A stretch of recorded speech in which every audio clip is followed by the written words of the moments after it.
All right. Welcome to No Strokes Podcast, Joe. Welcome back. What's up, Scotty? Hard to believe, man. We're here. Tour Championship last week, the The last week 2026 for mere season. mortals. Only the regular golf show guy thinks that this is the last week. Not for us. We've got Oh, yeah. President's Cup coming up. We've got TGL offseason. We got, tournaments that no one's fucking heard of. Gambling manifesto. I was actually thinking of you today. We're just getting because started. I was like, what is the, because I know they do take a break. It's actually not that long of a break. Like they go, so Tour Championship this weekend, but then there is a tournament in Asheville, North Carolina, September 17th. So it's like a couple weeks off, and then, we're back to gambling our faces off on the PGA Tour. I love it. I mean, I feel like as this show continues to find its legs, this season really is a warm-up for us to start the real show. The real show starts after the FedEx Cup. All this shit is just to get everyone kind of their palates wet and ready.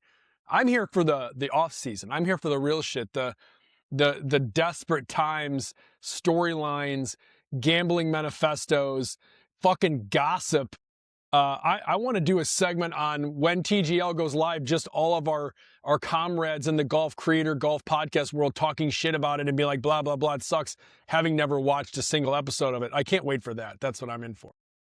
That's going to be fun. We're going to do a deep dive on the Internet Invitational, because that's going to drop in the fall. I think they just filmed it last week, so that'll probably drop sometime in October. We can talk today about whoever Good Good's PR people are, because God, please! I left that off of our our top chart. I have so many thoughts about the Good Good. Well, and by the way, full disclosure, I know the guys who run Good Good. Like Ben Grubbs runs the company that owns it's called Creator Capital, that owns a majority of Good Good. Great dude, great team. All those guys are really, really smart, like long-time industry vets. I have no fucking clue what they were thinking. Let's just get to this first, because it has nothing to do with anything else on the show. So let's get out of the way. Agreed. If you haven't watched the commercial that was on, I found it on X, but wherever you found it. I found it quick, but they've tried to scrub it. It's still, you can still find it. Yeah. It found me. Me too. So this me like too. The TLDR is this chick is like pulling a club out of his bag and he sacks her to the ground. Well, and he's standing on top of her. It is a good girl, right? It's Alexis. Yeah. Yes.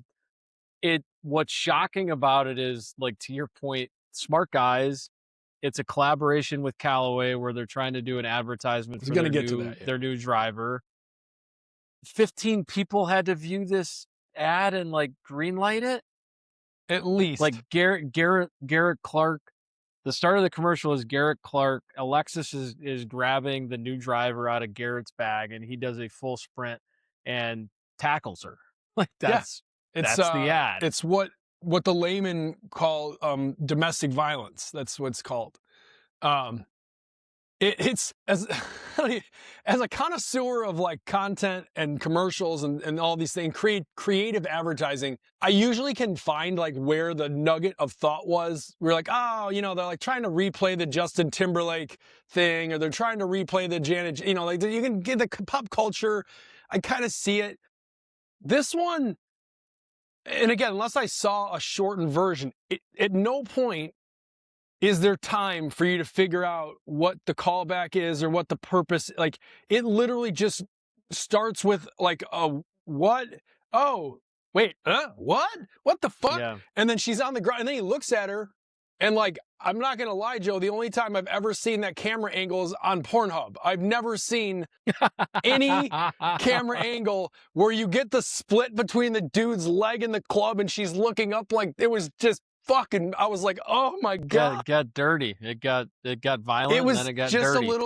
it was fucked up. And the thing is, if you consume their content and you follow them individually, like it's like Corinthians 9:16, like they're fucking good. The name's it's in the fucking name.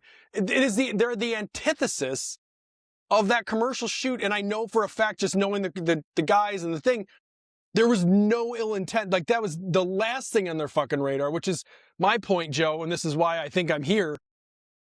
Every good team needs at least one sick fucking degenerate to be like, hey, Other Yeah. people are like me are Well, not going to see this. You I need think one. I think especially in 2026, right, where it's, I mean, cancel culture is at an all-time high, and if you do Well, it's not anything that, 2021 cancel culture yet. You can yeah, get it but like it's we got. still people looking to just Yeah, like, rake people over the coals for making a stupid decision, right? So like, especially in the atmosphere that we live in now, it is crazy that there was not someone on their team that was like, "Hey, I know what you guys were going for, and I know that's not the intent, but like, hey, maybe Garrett should tackle fucking Steve instead of Alexis." Like, and then she because walks up and takes the because club. This yeah, is solved right there. the ad sucks anyway, right? Like, so why go through the trouble of, you know, putting yourselves in hot water where, dude, they're calling, I saw it where they're calling for, the timing's terrible for good, right? Yeah, Because you've got, second.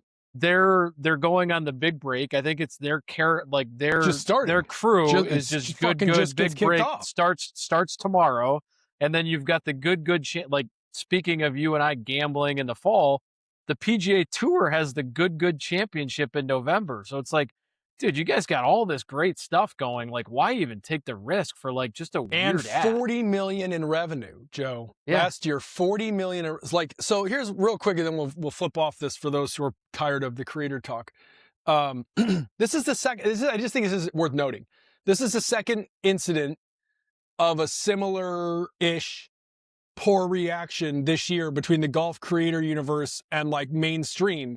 We had the previous one with the YGL guys, and then they pull off, they pull they immediately put up the post that's like, hey, we didn't mean any harm, blah, blah, blah, blah, blah. And like, this is the problem, because what makes any creator, but golf creators in particular, but like any creator, what makes them so good is that they are irreverent, that they come on and they say whatever they say and they talk like golf sickos and they're in their garage and they're gearheads. And it's what you and I like. It's talking about gambling, and it's, the Saturdays are for the boys, and it's this kind of thing. That world, you can't really say anything wrong. Like, obviously you can, but like, generally speaking, within reason, you can't really do it. And if there's an apology, like a typical guy, you send like a tomorrow text like, oh shit, sorry, bro. And then it's over. We don't talk about it. It's over. They've entered the commercial world that is living weirdly, which we'll get to later about the live. This is kind of a part of this too. They're kind of sitting between creator universe, guys, Saturdays for the guys, good stuff, and the PGA Tour, with relationships with gigantic corporations, with Rolex, with big banks, with people with big pockets who are a little bit older, do not find some of this shit funny, do not find any of you, they don't even know what the fuck YouTube is. And like, in that world, somebody sees something PRE show up on their like buffer account on social saying that like there's elevated, dislikes or something, and they send a panic email out, and then everyone freaks out because they don't want to lose their opportunity. And then they fuck up, and then they act not the way that their fan base is used to. And I feel like we talked about this at the beginning of the season with the Travis Kelce stuff and ESPN and the Kelce brothers stuff. It's like, you either got to give it to me Jim Nantz style, you got to give it to me how I'm used to getting it. This blended world thing it's a huge opportunity for guys like you and I, but I think they've really not figured this out. Like, you really cannot be both. And that doesn't say anything about how stupid that ad was. That's a different thing. Looking for the smartest way to invest in private markets? King's Crowd gives you data-driven ratings and research on the best startup deals so you can invest with confidence. Skip the guesswork and start making more informed decisions today by visiting kingscrowd.com. So BMW, we've got a familiar winner this week, Wyndham Clark. Scott, I know you're happy about that. You bought up, I think, every Wyndham Clark contract in the books. What we've seen from Wyndham this year, right? Not all that dissimilar from what he did at Shinnecock, right? He takes a lead, went wire to wire, and when he's playing really well, he's tough to beat. He made it very interesting yesterday. I know you had a sweat that you weren't anticipating going into yesterday, but it allowed you to buy up some cheaper contracts when Rory tied him after 11. But I don't know. I love BMW. We talked about it last week. I thought Bellerive was fantastic, right? Major championship course. I think it got eaten up a little bit the first 2 days, right? I was pretty surprised to see I think there was 5 or 6 guys that had a share of the first round lead at 6 under. So 60, like a lot of 64s out there on Thursday. Wyndham and Gary didn't slow down on Friday. I think Wyndham shot again at 64, Gary shot at 65. But then I think you saw over the weekend, the course fought back a little bit, right? Where Wyndham didn't have any bogeys the first 36 holes. He couldn't stop bogeying yesterday for a period of time. So I thought that made it a lot more interesting where guys, the 63s and 64s weren't out there over the weekend, which I think made the tournament a lot more compelling. And you had to play really well to go a couple under on that course over the weekend, right? Played super long, 7,500 yards. Ton of doubles out there, right? At least from the guys that I was tailing, of course. It seemed like they couldn't stay away from doubles. But that I love those in tournaments, right? When you've got holes where water comes into play, not usually on hole number 9 with Gary Woodland, but we'll get into that. But water came into play on a bunch of different holes that defined the tournament. You had Wyndham got really lucky on Saturday. I don't know if you were watching the coverage yet, but on that he doubles the first hole. Gary takes the lead. He goes to the second hole, which is that shorter par 4, and there's water on the left, and he like chunks his iron, and like based on the shot tracer, it looked like it was going to go right into that pond, and he somehow came up short, and he kind of stabilized his round from there. But just an enjoyable watch. And Wyndham is kind of been must watch this year when he contends. I mean, I agree with you. I feel like Wyndham tore the shit. I mean, he ran the course up on Saturday. So like the weekend was harder. I agree with that. I think the story just reads differently because of what happened on Sunday. Well, he tore up the course after double bogeying, right? Like he was +2 for a long time on Saturday. Yeah, but did he? I mean, that whole back 9 was like 6 holes. Then he torched it. So like he's got a 5-stroke lead coming into Sunday. And it's like, well, this is pretty much done. And I did what I very rarely do, which is I go find a bet that I'm just like, and by the way, this is courtesy of you. We're sitting out having drinks on Friday night, and you were like, did you see Wyndham? Like, that shit's over. He's got like, open PGA style putting going on. It's not gonna, like, he's not gonna be, messed with today. And then, of course, Saturday comes out and lights the world on fire. So coming into Sunday, I'm like, fuck it. There's like a 72% chance he's gonna win. Obviously, it probably should have been higher than that, frankly. He was up 5 strokes, but probably because Rory was in the mix there, I was like, okay, the odds makers put him at 72 or 3%. So I smashed it. I was like, I'm going to put $1,000 on a 71 cent win. I'm not going to take much money home. I mean, 29 cents, yippee. But I'm sure as shit he's going to win it, so fuck it. Well, it's free money as far as I'm concerned. Well, turns out it wasn't free money. Before I know it, it's 3 strokes. And before I know it again, it's 1 stroke. And so at 3 strokes, I was like, he'll get it figured out. 6 holes, he's fine. He did this last time. So I smashed again at like 66 cents. And then next thing you know, it's 1 stroke. And I was like, shit, it's 55. Smashed it again. And then Rory ties him. And now I'm like, Jesus. And you go look on, I was using Robinhood for a prediction like I usually do.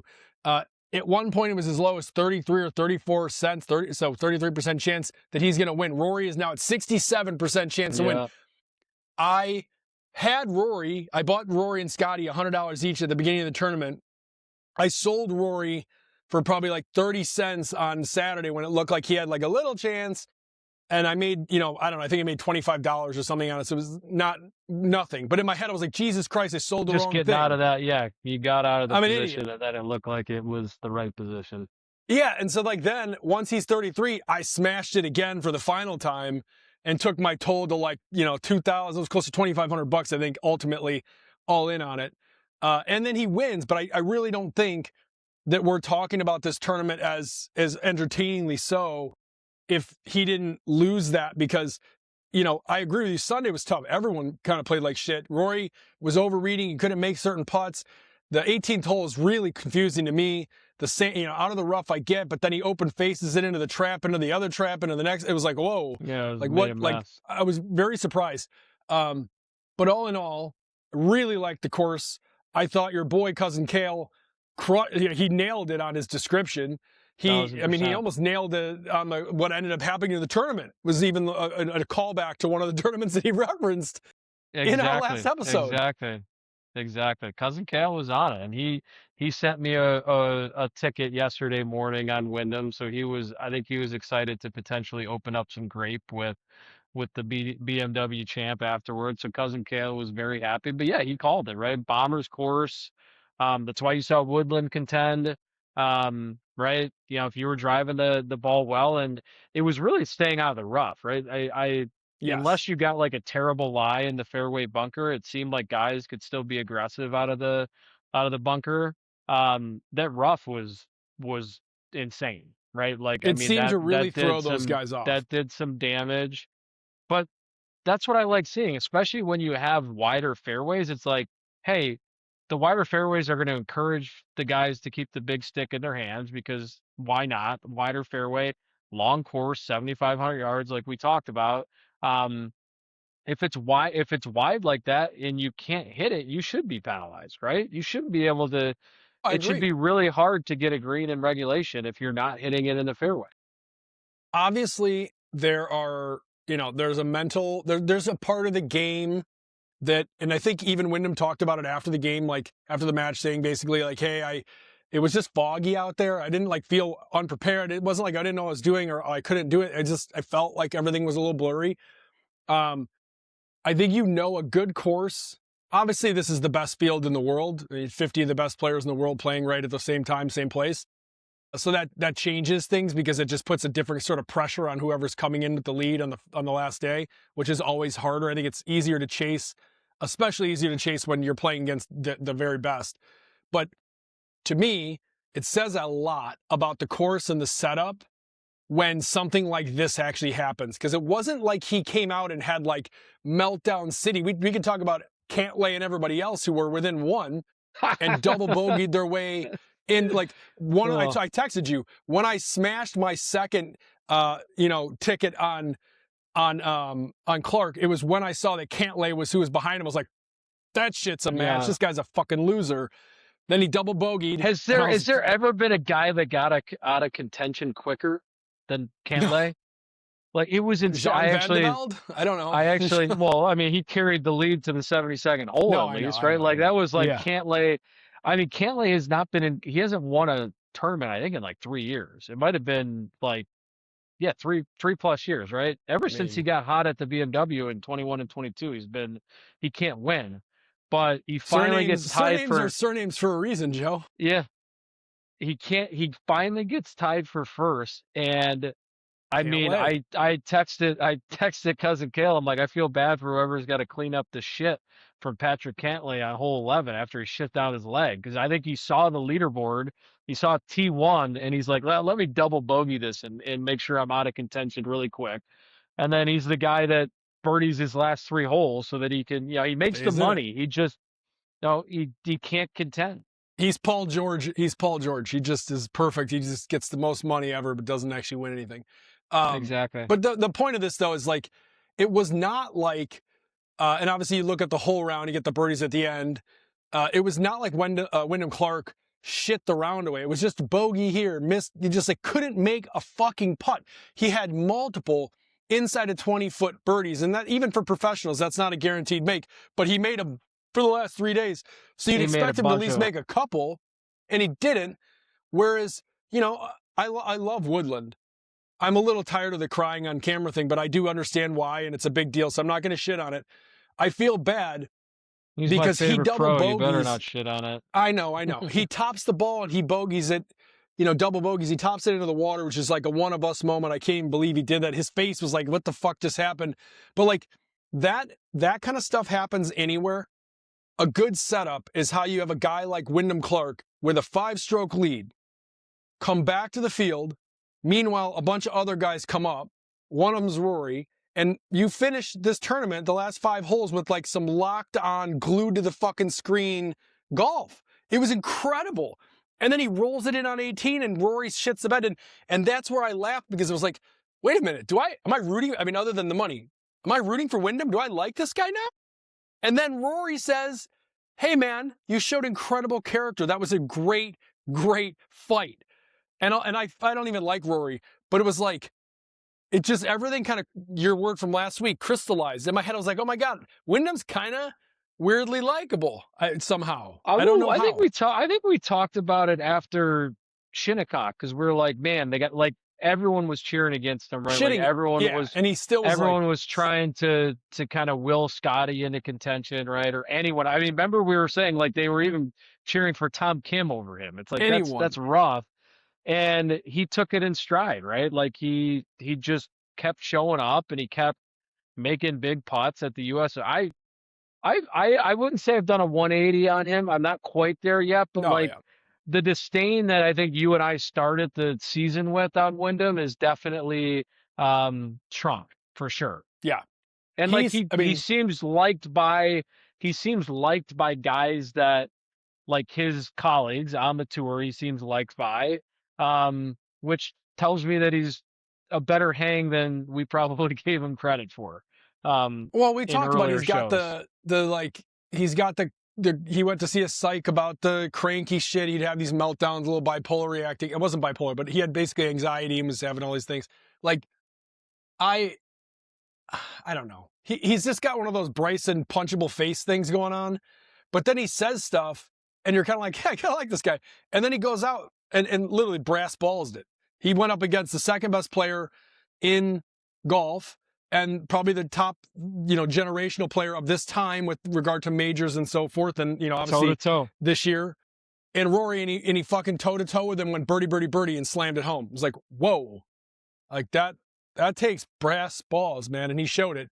And then we learned also, of course, Joe, that Scottie played the first couple the whole week, but he played the first one for sure with hand, foot, mouth, which I don't know if you have ever had, but holy shit. Yeah, that's a little. I think all of our us parents that have had little kids, it just it sucks. It'd be great to have known that, right? Like with how much money is gambled on these tournaments, I always find it pretty wild when something like that comes out after the fact, and it's like it's material information that would have helped inform some betting decisions. Well, this is like the fourth time this year. We talked about with Knapp and the wrist. We talked about with Koepka and the numb. We talked about Colin Morikawa. All of a sudden was off the mat. With the back, yep. So, what we're saying, guys, is golf is now becoming popular enough that we need an injury report. That's kind of what we're saying. 1,000%. Absolutely.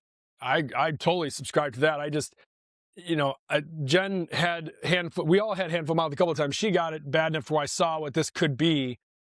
And I personally am, invincible, so I didn't have any symptoms, but I've heard it's bad.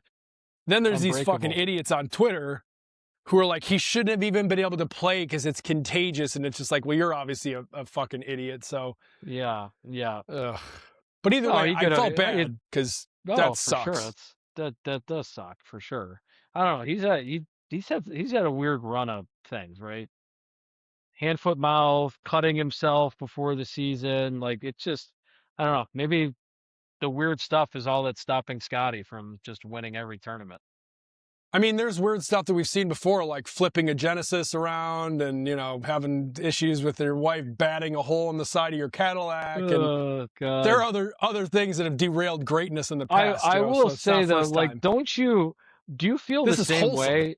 Do you feel the same way in a tournament where Scott, like, because he had this Thursday struggles earlier this season, and then obviously he was like dead last for most of the first round. That like, I like Scottie. I get excited when that happens though, because I'm like, oh great, this is a tournament where it's not going to just be Scottie wins by 7 strokes. He could come back and win, but he's not going to get some crazy commanding lead because he puts himself so far back. So like, I don't know. When I saw that on Thursday, I was like, oh, thank God. I'm like, now we're going to have like an actual tournament where I can maybe win on some of my tickets because we're getting Scottie out of the mix. And I don't know. It just, it made for better viewing for me. And that's probably purely driven from gambling purposes, but I always like when he puts himself in that hole because it's not like the worst thing is on a Thursday, he starts off on fire and you're like, the tournament's over, right? Like if he gets a lead on Thursday, it's like you kind of just have that feeling where, man, I was really pumped for this tournament and Scottie's just going to run away with it. So that was a pleasant surprise on Thursday to be like, this guy, if he does come back, is going to have to play some absolutely insane golf. And even if he does, it's still going to be a tight tournament. Well, as someone who had him in your pool for this week, I politely disagree with you. Was not the same thing for me. I have never picked him in the DraftKings pool that I run. It's just his salary never makes sense. I mean, it's insane. Like his salary is 14,000. Like you have 17,000. You have $50,000 to spend on 6 golfers, and you've got to spend a majority of it to get Scottie. Normally, I've done it one time before he was at the crazy odds this year when he was like not winning and he kind of like evened out for a minute. I did it one time. He actually, I think he top 5'd it, so it wasn't like I really lost, you know, it was not great value, but I didn't like lose out totally. This one, I smashed the button on him because I actually, it almost turned out right. Like I had put my faith in like the older guys who were going to make a run to get themselves into the top 25 and look good. So like I did a little Justin Rose. I did your boy Adam Scott. I had him. I had the guys that you gave me names, Christopher Reeton. I had him on. Yeah. I had who did else I have? I got fucked on Siwoo Kim. That was the other one. If I could have gone back, I wouldn't have taken Nico and Siwoo. I would have split it up and done 2 guys, you know, more like the JT Polston and Gerard or somebody who are more like 7,000. And I would have been contendee despite Scottie's, you know, because like I think in the end, granted, it's only a 50-person field, but I think 4 of my 6 were top 20 or top 20, 23 or whatever, however it broke out. Yeah, it's just like a weird pool because I had buddies texting me being like, "Hey, where's the cut?" I'm like, there is no cut. Isn't. Like that's like obviously you're not a listener of our podcast. Exactly right. Because that's what usually, you know, differentiates in those pools is that when it's, you know, because we always do them for the majors, obviously big fields, there's cuts. And if you get all 6 of your guys through to the weekend, even if you don't have a guy that's like winning, if you get all 6 guys, you're in a great spot. Makes it harder for the BMW because it's just, you know, you're not losing anyone. And everyone kind of like merge outside of obviously the guys that got into double figures. There was a lot of guys that just were in that like -5, -6 range, right? That just like our boy Ludwig, man, that guy. That I thought this course was tailor made for him, and he started great on Thursday, and then just proceeded to like go 2 under over the next 54 holes. Just a terrible. He's on the. Please note for the manifesto purposes that Ludwig is on the ban list. Yeah, I mean, he's got to win one. I mean, he is on the Tommy Fleetwood list for me of like, I think you're fucking awesome. A win in one of these tournaments, while impressive, doesn't count. I need to see you go into a big field full of good players and win it out. I don't know. Whatever. Either way, all I was going to say about the Scottie comment on the gambling piece of this is that like in a 50-person field, no cut, where you have the 50 best golfers on the planet, I don't feel bad about giving an unweighted dollar to Scottie Scheffler after he just tattooed the field last week.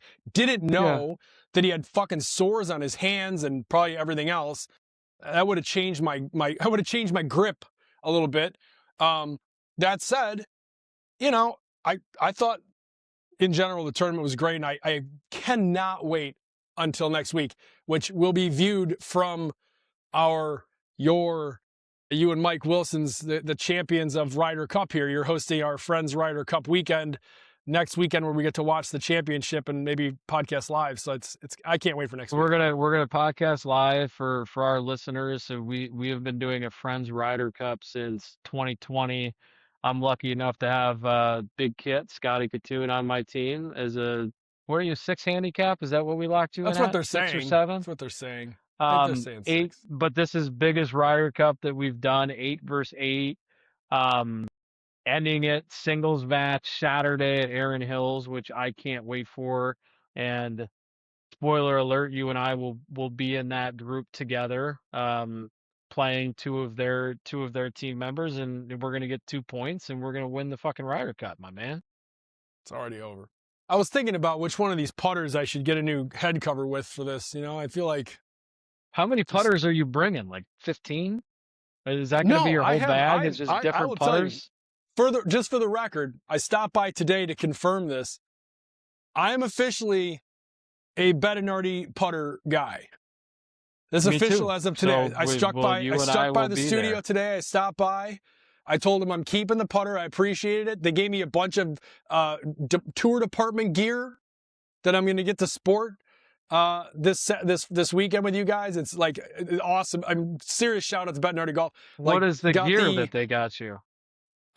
Precision Pro Bettinardi tour department caddy thing, like the real real deal that they've got. I got a sticks cover, alignment 6 cover, Bettinardi like tour department one they gave me. I'm rolling with the Bettinardi BB48 face that they custom fitted for me. So I'm all You're in. ready. They kept trying to tell me it's time to ditch the mirror wedges and switch over to the HLX 6 they have. But they were like, you know what? We're going to probably come out with one in 27 maybe.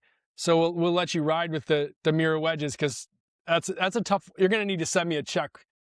I appreciate the gear, but I'm going to need some greenbacks if you want me to get rid of the wedges. So anyway, excited for that. I'm bringing that. I will have one of your buddies. I don't even know who the fuck it was. Somebody texted me from the thread, but I don't have their number, saying that they're putters in Green Bay. Could I bring a putter on our team? Maybe it's Ben. I don't know. Somebody on our team needs a putter. So I'm bringing this Lab Golf Link 2 for them to use. I'm concerned on who needs a putter on our team. Yeah, well, this is a great putter. They're not going to miss any putts with it. But I should also mention it's for sale right now for $515 on eBay. So if it gets sold between now and Thursday, that guy's going to need to find a putter. I don't know who it is because it's not in our team chat. Did they text me you on the separately? Side. I don't even. Yeah, it was a separate text. Let's see if I can find it. I'll give you the number. I won't read it on here. Maybe I should read it on here. Yeah, it's an 847, so it's got to be one of your guys. It says 847-476. No, 452. Okay. It says hold on. No strokes, wait, listener. That's OC. Shit. OC. All right. First off, how do you not have OC in your phone? And second off, OC, where the fuck is your putter? He says it's long story short, it's in Green Bay. I heard you have a great putter collection. That changes things, Joe. I'm bringing all OC's great, and he's on our team. He's a great golfer. OC, if you're listening to this show, you have a choice between a Yamada blade. I can get you hooked up here in the Link 2.2, which I really like, 0 torque. And if you're going to be a legend and play like a legend and win like a legend, there is only one putter that is the legend. And in true Bettinardi style, there's a Bettinardi Trillium inside of the camera in here, so we're fucking rolling. We're gonna have the whole thing. I'm bringing them all. I baby. mean, he texted the right guy. That's for sure. He certainly did. What I think is going to be funny is that we're going to have, you and I are sharing a caddy on Saturday, and we're both going to be rocking Bettinardi putters, and the caddy's going to, like, how often does that happen? That can't be very, very frequent, where two guys have Bettinardi putters, but they're the best in the game. You know what it tells me is we're going to have a bunch of pictures to share, and that should only help our cause of having this show brought to you by Bettinardi in the future. That's the goal. That's the goal here. The studio. We're going to work our way in. The studio in Oakbrook.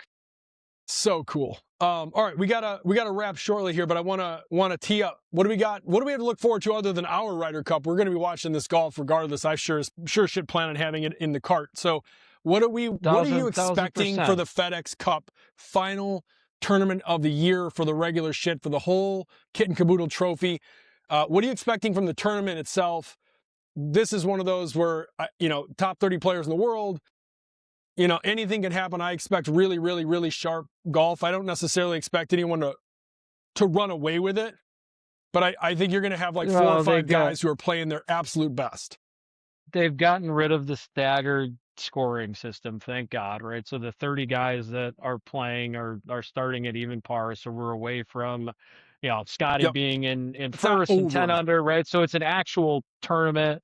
They're going back to East Lake Club. They've been doing the Tour Championship there since 2004. They did restore it back in 2024, so they lengthened the course, like about 100 yards, still par 70. converted the greens to Tiff-Eagle Bermuda, redesigned the size, shape of some of the runoff areas of each green complex. So it does look a little bit different. But at the end of the day, like it's kind of one of those bomber par 70 courses, Bermuda greens, Bermuda rough. It's a Donald Ross. Some of the comp courses are actually two of the playoff courses that we just saw, right? So if you've got guys that played well at TPC Southwind and Bellerive, those are great comp courses. So is Quail Hollow, right? Which is, the Rory McIlroy Country Club. Personally, I like this as I'm trying to draw a comparison to last year, right? Yep. Where Tommy Fleetwood finally got the monkey off of his back and won a tournament. I think this is a Sam Burns week. I think this is he's played better than anyone who hasn't won a tournament this year. He's due for a big win. I like his chances this week. Obviously, he played really well at TPC Southwind, which is a comp course. Not so well this past week, but it really just got started a little bit slow and then came alive the last 3 rounds. But think of anyone that you liked the first 2 playoff weeks, right? I think this is another good Gary Woodland course, right? Since we're comparing it to Bellerive, it's hard not to like Rory and Scottie because they've both had success here. Xander's had a lot of success here. I personally am going to stay away from Xander. Something's clearly missing with him this year. I don't see this being the week that he erases kind of a pretty disappointing 2026 and wins. I would stay away from him on that. The guidance I would give is play something live because it's 30 guys, it's no cut, and the odds are there's not a lot of value on the board right now. Like I love Sam Burns. Sam Burns is 15-1. That sucks, right? So I'm gonna circle a couple of guys and track them Thursday, see how they're faring kind of through the first 9, see if I can get some value on some of those guys that I listed out now versus playing them pre-tournament. Not really a tournament that you want to do top 5, top 10, top 20 parlays. There's 30 guys, right? The odds aren't going to be great. Really, I think the value is going to be trying to pluck a winner sometime live, end of first round, start a second round, where a guy you like, instead of being 15-1, maybe he's at 50-1. Not a lot of top 20 value in this week's tournament. Zero. Not much there. I mean, there's not top 10 value, right? I mean, like it's really, no. Can you find a guy that you like to win at odds that aren't 5 to 15-1? I'm just running down my numbers. That's funny. I'm going to say this after I've been talking all this shit for pretty much, really my whole life on this one. Patrick Cantlay, he actually is like almost designed, other than the fact that he shits in his pants and doesn't wear Depends. He is literally his golf game is designed perfectly for Eastlake. He's a match made in heaven Eastlake. He's a 43% chance of top 10ing. So again, odds aren't great there. A top 5 for him, I would not be surprised. I can't pick him as a winner for anything until win. That's Correct. Just never going to happen. But I do think a top 5 for him feels really good. I've been on him, including last week, Siwoo Kim, and I'm going to say this, and then it's going to go, of course, blow up my face. I don't love him as much as the current betting odds for him are. Like, they're obviously bullish on him being very good, and he's been on a heater. I just don't love him here. I don't know why. I feel like it's just I don't even know. I wish I could say why. He doesn't have some of the intangible pieces. Another guy that people are really looking for, the big comeback, is Cam Young. I don't see it here. I think he could come in and contend and do well a day. I think that putting right now is a problem, and I think the bent grass for him is a real problem. I don't know that I love him unless he starts off with a huge lead. I don't love him coming back into contention.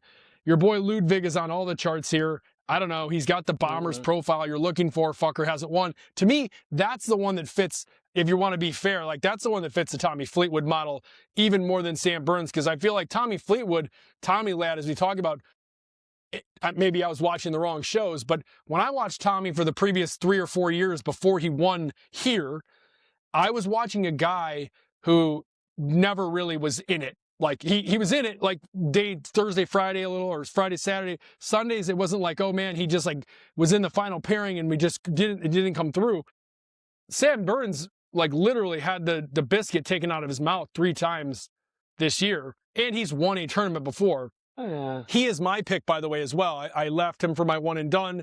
If we had another pool, which I sure hope you send an email out for, I would Not have this Sam week. Burns. Not with 30. It's just not enough. It's not enough. I think it's always enough. You just got to up the ante to where there's only 5 people playing. Yeah, you and I can just put that money into Sam Burns tickets. I mean, we could do both. I'm just trying to convince you. I don't. I hear what you're saying on let's not forget. Tommy had some heartbreaking losses leading into the Tour Championship. He fucking lost on the 72nd hole last year at the Travelers to Keegan, right? So Jesus Christ. He was in contention. He was in contention. I forgot about that. I completely forgot about the Keegan Bradley blow up. Jesus, you're right. Yeah, I take it back then. Then yeah, Keegan has been. I just look at it like, I don't know. Golf gods most of the time are not fair, but like if the golf gods were to be fair, I think the guy that's most deserving of having one win this year that doesn't have one is Sam Burns. Just with how consistent he's been, with how well he played at all of the I don't know how much of contention he was into the Masters, but he was in contention of every other major where he had a chance to win. Was in the final group 2 weeks ago at Southwind, and it just, it was a disappointing day for him. That's the guy I have circled. I do like your Cantlay play as far as top 5, because yes. You are correct. Like the model loves him. And like he has played really well the first 2 playoff events, right? Just don't bet him to win, bet him top 5. But yeah, I think it's a Burns week. I think let's get one last winner this year. Sammy Burns, you and I will be celebrating a Ryder Cup on Saturday, and then we'll be celebrating an outright on Sunday. How does that sound? I absolutely love it. I have to ask the question because we've been talking about him all year. Tom Kim, is this a turn? Oh, by the way, just real quick, Gary Woodland, as you mentioned before already, I really like him in this. I think that he had one hole with a stupid. It wasn't even a bad hole. It was one bad shot, and he was, previously I would worry that would be like, okay, Gary Woodland's out again, the crying thing. But he was so honest. He was like, I fucking duffed it. Like, no. I really like Gary Woodland this week. I do too. I think there's value that, like, he's actually one of the guys where there's value because I think he's 60-1. I think a little Burns win plus a Gary top 5 or top 10 could get you I like a little Tom bit Kim of for some reason here too. That was what I was saying before I interrupted myself with Woodland because I was just looking at the list. What's his odds? I don't have it right in front of me, but he, is 29th in the field. This year he's got the win. He's got 4 top 10s. Yeah, he's obviously trending, right? I mean, but he's like, it's been every couple of tournaments he's really, really tight. This last one he was not good, but before that he was like in the middle. Before that he was in the top 10. So like and then there's East Lake. I feel like that's a course that he could do really well on. I don't know. That would be one of the kind of sleeper ones I would look at. That's all. I like that a lot. He won us some money obviously this year. I like going further down the board. Jacob Bridgman is a forgotten man. That guy, yeah, he's coming around again. Last couple tournaments. He played really well yesterday. Because I bet him in a head-to-head against, I think it was Henley, and he beat the shit out of Henley. Best putter in the world that's not Sam Burns is Jacob Bridgman. I would assume he hasn't played East Lake before, so that would be the call out. I would assume this is his first Tour Championship, right? This is the year he came on the scene. It's gotta be. He won the Genesis, but dude, the Genesis is a big tournament, right? And like he went up against, he played in the final group with Rory at the Genesis, and that's at Riv, right? That's a top 10 tournament in the world every year. I think there's some value there just with what I saw and how he played this weekend at Bellerive. Very intrigued by that. Looking at this album, man, our boy Akshay is just falling. I mean, dude, he's had a rough. There was a whole thing on it with his wife. Did you see it? His wife did a video with him talking about you got to snap out of it, and he had a whole mental kind of like rewrite midway through the year. Okay. Everyone rooting for him, but he definitely had a moment. So I feel bad for him. He's just kind of riding out the success at the beginning of the year, working his like total reconstruction mentally and golf game wise. So I'm leaving him off the card. But maybe someone we circle next year though, right? Like that sounds 100%. Like, yeah. Sounds like the break is gonna be good for him. Mama's boy Alex Smalley played really well this weekend too. But I don't love having a ticket on him. I don't love having a ticket on him. But he played really well. His mom's been hanging around Atlanta all week, so she didn't even hang out there. She left St. Louis on Tuesday. She's been hanging out in Atlanta, running around. I heard she's on the circuit out there. I don't know. Is she? Is she somewhere where there's really good wings? Have you been to Atlanta? There's wings everywhere in Atlanta. They're all there's one specific spot that I'm talking about. If you know, you know. Well, you mean the place that has a couple of other things that also are there? The just fantastic buffet at lunch. There might be some magic in that city. I've heard great stories. Last but not least, I'm just calling this out.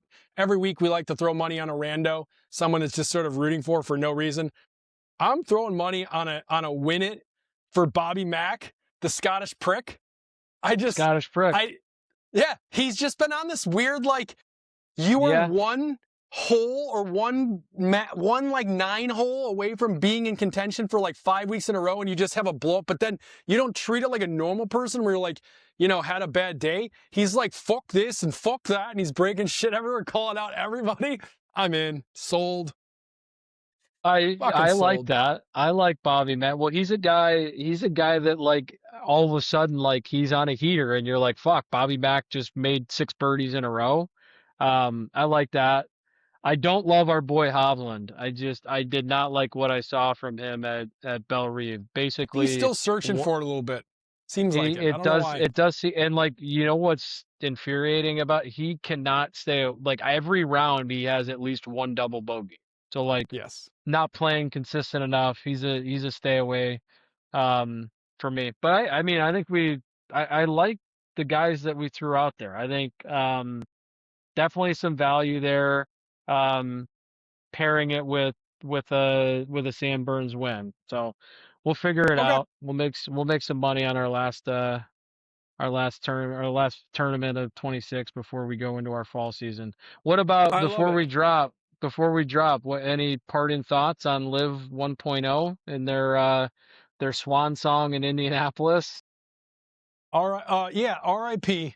I am actually as a nerd excited to see if they can put together a 2.0. I really hope that if they do, they try to turn it into more of a digital kind of thing that has a playbook where it works with PGA and it doesn't exclude people from playing on different tours, which it seems like that's the angle. That's their only angle. It leaves the question mark, of course, I don't see the PGA throwing them a lifeline. Why would that? Well, no, they don't need to. I think Live itself needs to be invested in by somebody like, first off, this money that's been invested, committed, it doesn't mean that it's committed actually. It's just you would know way better than this than me. I mean, you raise money for a living, but it's a chip to raise enough money to be able to go all the way. And if they don't get all the way, then that chip gets taken off the table. And it's just a term sheet at this point in time, right? It's with BC Partners, I think. And you don't even know if they're investing in it or if it's a line of credit, right? There's no detail that they're giving, right?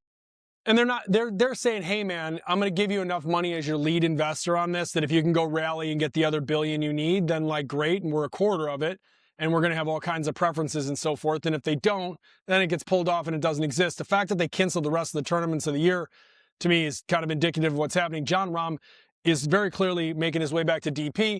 You heard Rory and you've heard Scottie, you've heard literally everybody talk about the on-ramp is not going to be the same as it was before.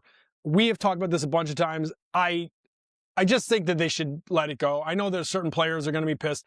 There should be a fine. These guys are rich. Here's the fine. Let them get on. Minimally, they got to follow Brooks Koepka. It can't be less than that. You have to work your way back on tour, just like any other guy who's not been playing on tour. You lost your card. I think the you got to get your card back. I don't know if they're going to offer the Koepka package. I mean, if they did, No, they're not.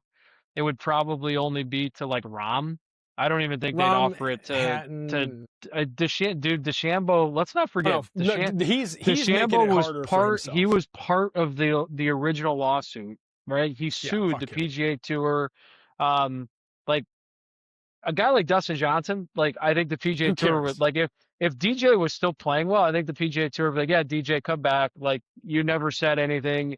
You never like he never cared. It was just about the bag of money for him. They would have they'd bring him on just to bring Paulina back. They don't care. Yeah. There was a lot of golfers that were like I was reading Alan Shipnuck had a great article kind of like, he was in Indy this week and he said that Liv had a staffer following him, like basically spying on him and eavesdropping on every interview and just making sure that he didn't capture anything that they didn't want him to capture. It was like getting an assignment in North Korea. Like that's how they were treating him.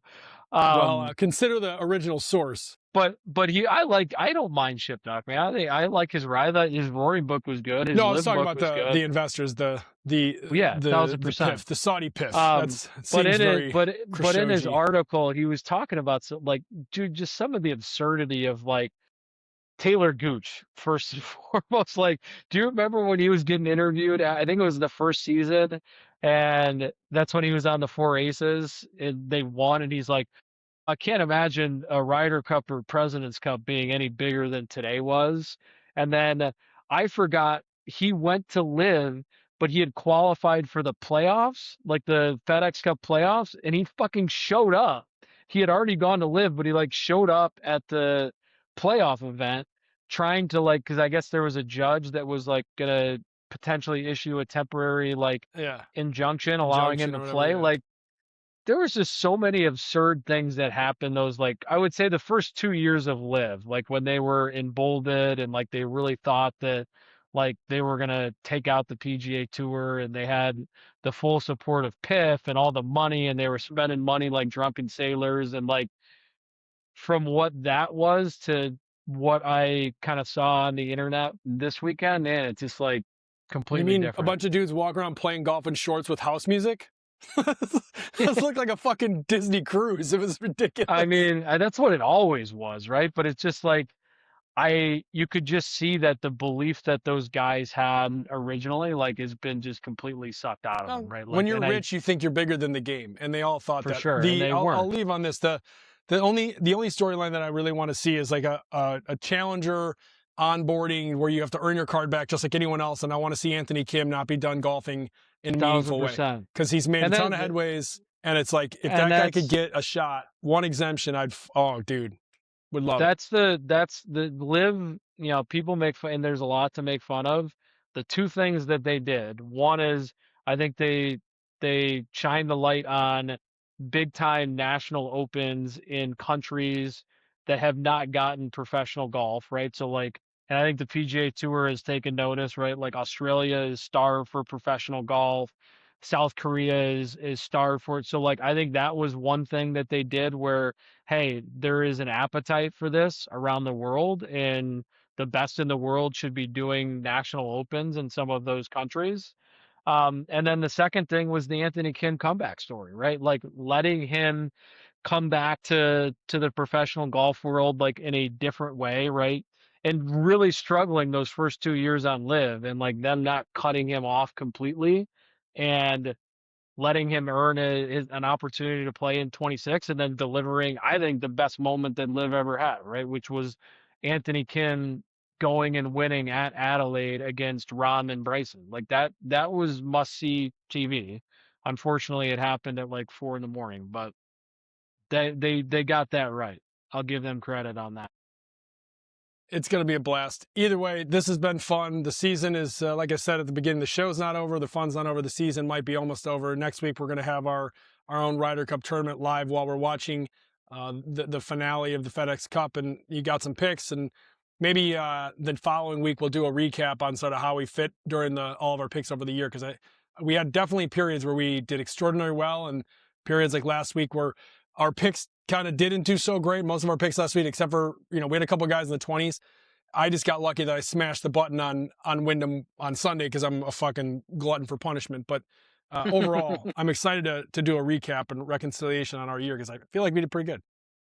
We had some outrights. There's no doubt about that, right? We definitely had some outrights and a lot of you had that hot streak with the miss and make the cuts that you made us a lot of money on with thanks, Bryson. sniffing out Bryson on the was it US Open and PGA? I think you were dead on both of those. Yeah, I had all three of them for his no cut made. Yeah. So that's what we got in store for us. It's gonna be great. I appreciate everybody listening, and it's only gonna get better. Scott, for Ryder, I want you sleeping this week. I want you hydrated. Going to the sim tonight. Going to the sim tonight. Okay, well, maybe not the 24 garage beers tonight. Maybe just no. 10. We're just gonna work on some light chipping. Right. Just get the tone down. Be ready to go. Make sure the extra bounce you got. You're working that out. You know it. All right, buddy. See ya. All right, we'll see you.